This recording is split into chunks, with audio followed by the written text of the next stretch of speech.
Hi, welcome to Pennsylvania Newsmakers, and as always, thanks for watching. Well, we've had some supporters of the budget. Now we have some folks who have some concern about the Pennsylvania state budget, and then something we've not done frequently enough. We're going to talk about arts and arts education. And guess what? We'll do that after these words. This is Pennsylvania Newsmakers, a fast-paced, unrehearsed weekly discussion with and about the leaders who shape your world. And now, here's your host, Terry Madonna.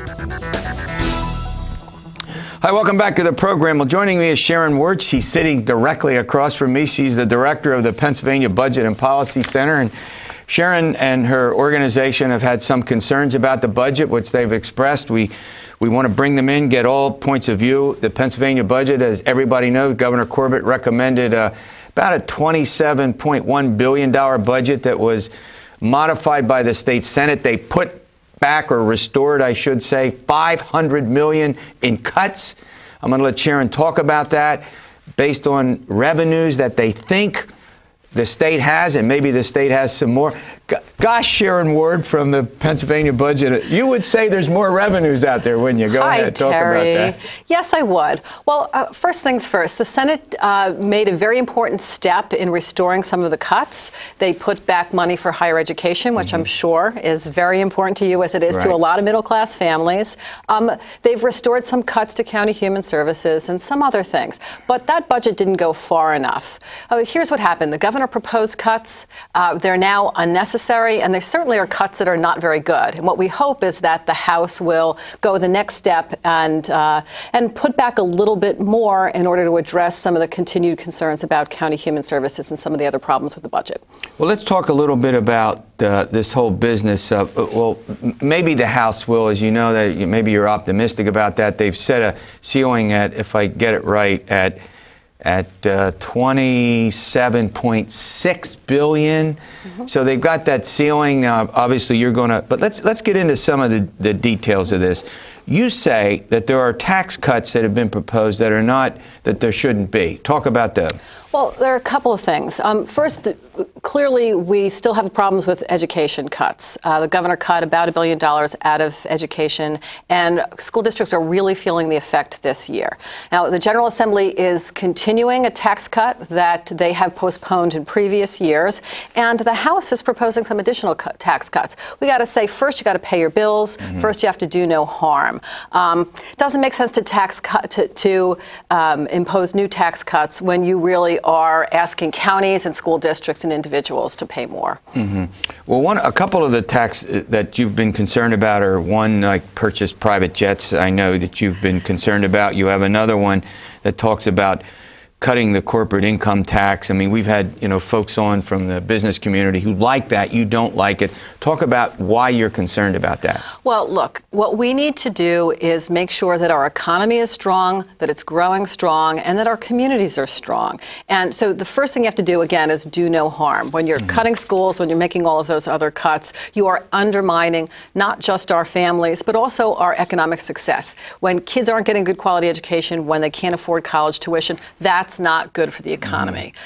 So let's start there. And then we think it's important to create jobs, but Pennsylvania is spending about $2.4 billion this year on tax cuts. And we have to ask ourselves, where are the jobs? Legislatures continue to enact tax cuts without getting commitments from businesses to put a person back to work. That's not fair. Let's talk about the revenues. I mean, watching budgets over the years, virtually every administration tries to underestimate revenue. They'd rather have a little money at the end of the year as opposed to have it coming up with a shortcut. Is it your sense, based on your research, that you think the revenues collected this year will be larger than they are assuming, and therefore they could do more to restore these cuts and add additional resources to maybe education? We're going to talk about the arts in a minute. Is that your sense? Yes, we think it's prudent to put some of the additional revenue into the rainy day fund. The governor did not do that last year. It's important to save for a rainy day, but even after doing that, there is likely to be additional revenue that could be used to restore cuts. We're going to run to a break. When I want to come back, I want to raise a couple of issues with you. One, the pension fix, about $1.1 billion a year we're paying in pensions, interest on all the borrowing that we did, particularly during the Rendell years for economic and community development. That's over $1 billion. Healthcare costs spiraling. As you look ahead, it looks pretty grim-like. Oh, unemployment compensation, we owe the feds $4 billion. We're sitting on a minefield of debt. Does Sharon Ward have an answer to all of that? You stay with us. We'll find out. This broadcast of Pennsylvania Newsmakers is presented by the Pennsylvania Chamber of Business and Industry, the statewide voice of business, and by the Pennsylvania Cyber Charter School, bringing educational innovation and freedom to the children of Pennsylvania. This broadcast of Pennsylvania Newsmakers is brought to you by BetterSaferRoads.com. To voice your support for safer highways and less traffic congestion, visit BetterSaferRoads.com. And by the Pennsylvania Manufacturers Association. Business in Pennsylvania is our business. Hi, welcome back to the program. I'm talking with Sharon Ward. She heads the Pennsylvania Budget and Policy Center. We're into this business of the budget, and as I talked about the Pennsylvania state budget, of course, the federal budget's out of my domain. Sharon, we're sitting on what looks like some huge fiscal problems in this state that transcend, the immediate budget reconciliation that we're talking about.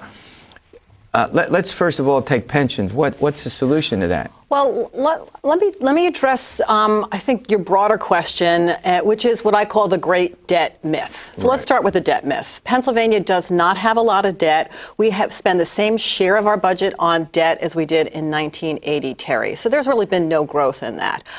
We expect in 2 years the amount of spending on the state level for some of the investments that were made during the Rendell administration is going to start going down. And I can tell you, in a lot of local communities, they really relied on that money to do waterfront development, to do all sorts of economic development. So a lot of communities hurting about that. So your point is that the pension debt, and by the way, I'm in the pension system. I always point that out. SERS. I was a professor at Millersville just to get that out.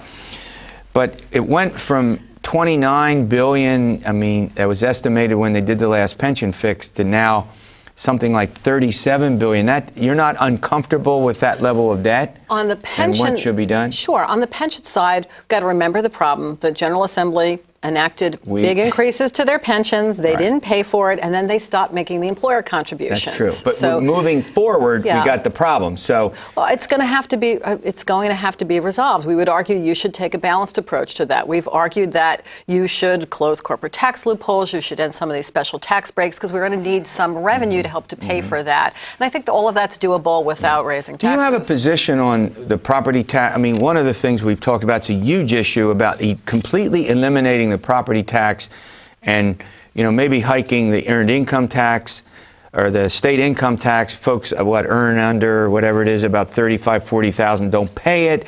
Then the sales tax, whether that should be. Do you have a position on that, or you have any thoughts about that? Yeah, we think it's important for the state to make a greater contribution to school districts. We rely too heavily on property taxes. But at the same time, you can't eliminate property taxes entirely. They're a very stable source of revenue. It's very important to keep our schools intact. So we should spend more state money. It would worry you that when we get into recessions with the drop in purchasing, sales tax revenues go down, just as we've had during this recession. That would worry you, because then, without any property tax reliance, well, then it slashes schools. It slashes schools. But then you've got a very unfair property tax assessment system in the state. We have no uniform. So lots of people want to change it for a variety of reasons. Well, again, you should fix the assessment system. We can spend more state money and reduce reliance on local property taxes. We should do a better job of targeting property tax relief to individuals, not necessarily the school districts, although certain school districts we should. But here's the reality. Most states have a property tax relief program that works for senior citizens and others. It's income-based, and that means if you really do get into a problem, if you really do lose your job, you get some additional relief. I think that's the best way to deal with it, deal with the property tax problem. We shouldn't blow up the property tax system because some people have a hard time paying their property taxes. There are better ways to address that problem. I get it. So, well, as you know, the legislature for 40 years has dealt with it, and no piece, because of the complexity of it, forget who wins and loses. There's always winners and losers. And I would assume that on the sales tax, most people would want to keep the exemptions for food and clothing, but there are some oddities in that, like some kinds of water, depending. I mean, the sales tax system, in a sense, is a mess. You're the expert on that. We need sales tax reform.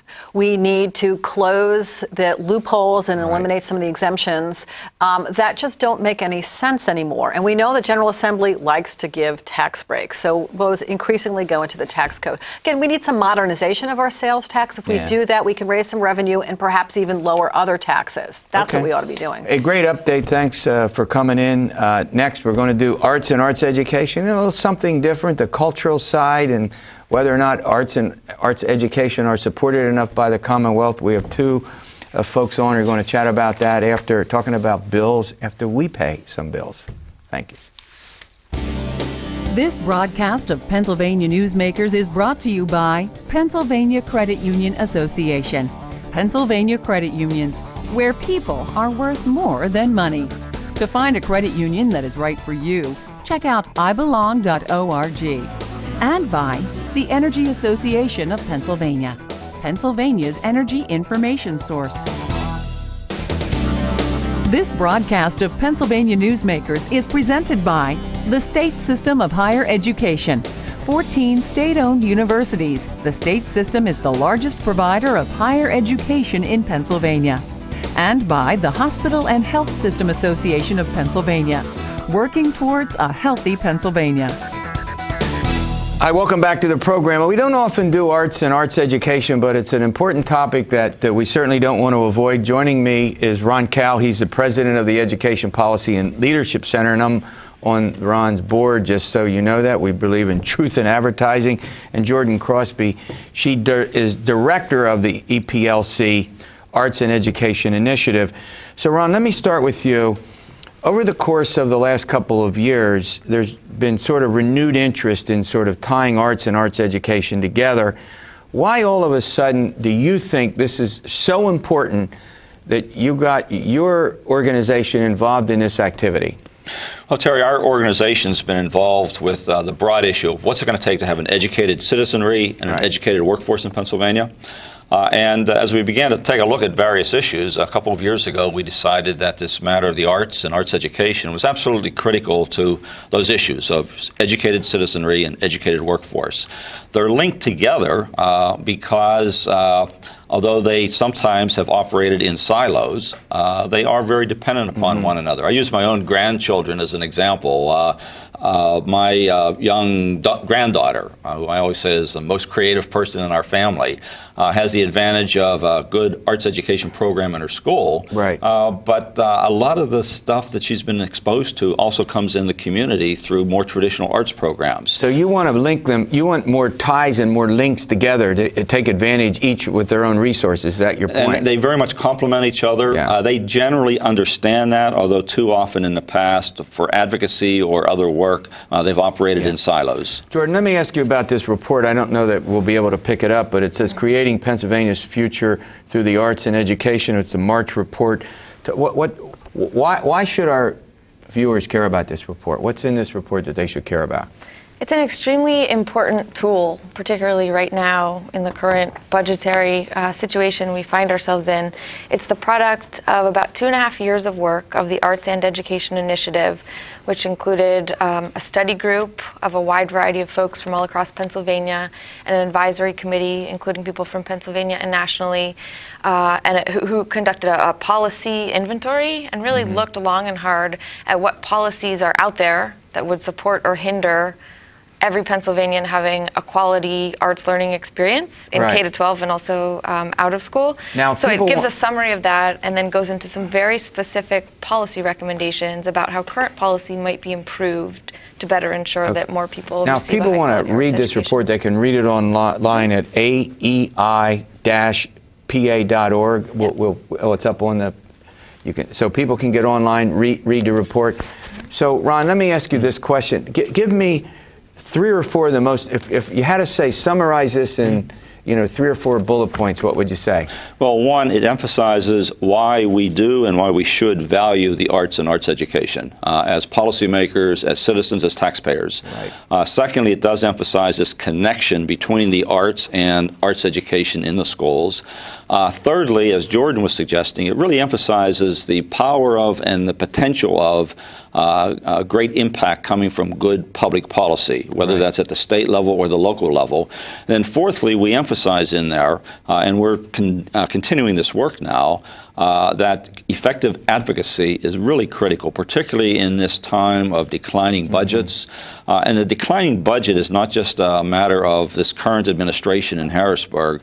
The arts, the Pennsylvania Council for the Arts, for instance, was cut during the Rendell administration. Right. We eliminated grants for museums during the Rendell administration. But during the past year and a half with the new governor, the Corbett administration, it has been devastating to arts and music programs in our public schools across the state. Do you think the new expectation is that the private sector ought to be doing more? I mean, I want to get in specifically to some of the cuts in a moment, but that, well, let folks volunteer, give money, use charitable organizations. Is that the sense that you get, that we're seeing in the changing attitude in this recession? Well, when budgets we want to emphasize, though, it's it's not just about money. There's a lot in the report that goes far beyond money and can be implemented without any additional public dollars. That's a good point. Let me go to a break, and I'll ask Jordan about that. All right, we'll be back in a moment. This broadcast of Pennsylvania Newsmakers is presented by Highmark Blue Shield, changing the way health plans work for business with a variety of plan options for employers and more choices for employees. Information is available at highmark.com. Have a greater hand in your company's health. And by the Pennsylvania Healthcare Association, the future of long-term care. Hi, welcome back to the program. We're talking with Jordan Crosby and Ron Cowell about arts and arts education, about their concerns and the growing concerns that a lot of folks have about how that will be diminished, particularly in recessionary times. Ron, you made the point that it's not just in recessionary times, but in general, you have a broader and bigger concern about where all of it goes, right? And correct. The coordination of these things, correct? Well, linking these things together, but also building policymaker support for things that are critical if we're serious about an educated citizenry and an educated workforce. Right. Now, Jordan, before the break, I laid out this argument that I think lots of folks in current fiscal times, tough times, say, let volunteers do it, let charitable organizations, let nonprofits give money for arts and arts education. Your answer to that is? Yeah, it's often perceived as a tertiary subject matter. And first and foremost, we have to remember that by law, it's not. At the state level and the federal level, the arts, visual arts, music, dance, theater are all part of the core curriculum, something that we are obligated to teach our students, and there are standards in Pennsylvania that align with those subjects. And so the report really aims to raise awareness, to build awareness for the public and for policymakers about why this stuff is so important, not just because it's the law, but what really is it offering students. It's part of human development, and it's also part of better achievement academically in schools. Right. One of the things that I've noticed as you talk about the cuts that are being made to education is that it seems like many of them are coming in the arts, music, phys ed areas where they're cutting back the number of programs that they offer and shortening the time periods. Is that your observation as well? Absolutely. One of the ironies is while a lot of people in Harrisburg are talking about more choices for kids, the opportunity for public school students to have art and music programs has seriously diminished over the past year. Those choices are being cut back. Two things are coming together that are working against art and music opportunities for kids. One, you have these serious and very significant budget cuts that are being imposed by the state on public schools. The reality, despite all the back and forth about increases or no increases, school districts this year have almost $900 million less for student programs than they had a year ago, and some people in Harrisburg are proposing to cut it even further. Secondly, because the art and music programs, although they're part of the core curriculum, are not tested, we have built an accountability system in our schools that focuses on state tests, reading, writing, math, and science. That's correct. And so school districts are going where the accountability is. And as a result, then, less money, got to make tough choices. They're cutting back on things like art and music. Right. And you wanted to, go ahead. Not to say in any way that the arts cannot be tested. Arts teachers all over the Commonwealth are on a regular basis assessing student achievement in all 5 major art forms, now including the media arts. So it's not impossible. And we care a lot about the media arts, by the way. Indeed, go ahead. we do. I just want to point that out Indeed, on this program. It's important. Go ahead. So it's not impossible, but yes, obviously a standardized test in the same You think it should be required? I mean, do you think there should be a standardized? There's this whole debate about standardized tests. We can't. Maybe we'll have you back, Ron. I know that's something you've been involved with for years. We can talk about it. Should there be statewide standardized tests in this area? Do you think? What? Jordan, I'll go back to you. There are many leaders in the field of arts education who say absolutely not. You know, that the very idea of a standardized test, you know, runs completely counter to what we believe in the arts. Yeah. Things that you cannot necessarily measure by a correct answer on a bubble test. However, we take what we do very seriously, and what we do can be assessed in many different ways. You know, you got to be careful though. The standardized test is one form of assessment. Yeah, that was going to say. State law says if there's not a standardized test at the state level, school districts still have the obligation to do assessment at the local level. See, that's, the State Department of Education is not enforcing that. See, that's a good. I want to stay there because we think if they're not being standardized tests that they're not assessed, and that's a point worth making because schools are. Some schools are doing all these. I guess it varies from school district. It does, tremendously. And when we asked the question for the last year and a half, what kind of assessment of art and music is going on, the silence was deafening. In many places, there's none of that going on, despite a state mandate that there be assessment. However, there are some districts that have really begun to take a lead in that area. There are national coalitions that are working on ways to come up with standardized arts testing, and there are districts that are really doing it successfully in Pennsylvania. Before we go, there's a lot of advocacy that your coalition is working on. Sure. Well, 2 things. One, we're working to bring together the art and art education communities in particular to build a Pennsylvania arts education network. Got it. That will be about advocacy for the long term. Folks are invited to sign up for that, become a part of that. Secondly, this is a critical moment. These next couple of weeks, the legislature is going to make important decisions about art programs, but education programs generally. Folks need to be calling their legislators and letting them know that decisions in Harrisburg are affecting art and music programs. You get the last word. All right, we're out of here. We'll see you next week for another edition. Thank you, Terry. Stay well.